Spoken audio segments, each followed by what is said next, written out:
My husband booked a Hawaii trip for his whole family, but forgot to include me. I found out about the Hawaii trip by accident when my 8-year-old daughter Mia came running into the kitchen asking if she could bring her new swimsuit to Hawaii next month. I had no idea what she was talking about until she showed me the group text on her iPad that my husband Steve had included her in about the family vacation he was planning. There were flight confirmations for Steve, both our kids, his parents, his sister Rachel and her husband, even his brother, who he hadn't talked to in 2 years. 7 tickets to Maui for 10 days. My name wasn't anywhere. When Steve got home, I asked about Hawaii and watched him turn white.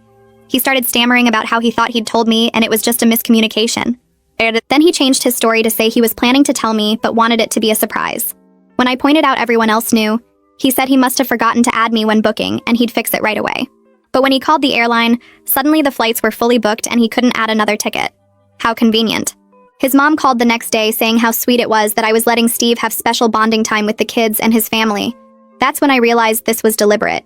Steve had told them I was choosing to stay home. Rachel texted asking if I was okay with her taking my spot in the family photos since I wouldn't be there. My husband had literally written me out of our family vacation. The truth came out when Mia mentioned that Daddy said Mommy needed a break from everyone and would enjoy the quiet house. Steve had been telling the kids for weeks that I was too tired for vacation and wanted them to have fun without me.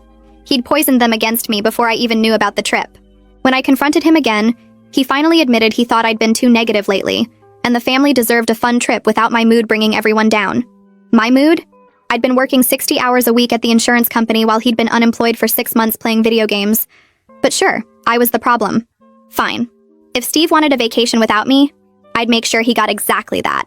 First, I called my boss and put in for the same 10 days off. Told him I needed to handle some personal matters. Then I started planning my own trip. Not a vacation, though. Something much better. See, Steve seemed to forget that I handled all our finances since he couldn't even remember to pay his credit card on time. He also forgot that his parents' house, where they'd stay before flying out, was actually partially in my name since we'd co-signed to help them refinance.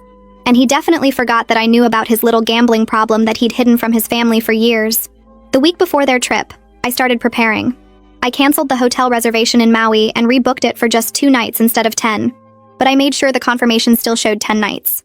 I also called the car rental company and downsized their minivan to the smallest compact they had. 7 people's luggage in a Corolla would be interesting. Then I started the real fun. I withdrew our vacation savings, approximately $8,000, and put it in a separate account that only I could access. When Steve's card inevitably declined in Hawaii, he'd have to explain to his family why we suddenly had no money. But that wasn't enough. I wanted Steve to truly experience what it was like to be excluded.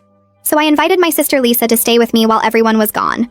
We planned our own staycation with spa days, wine tastings, and expensive dinners.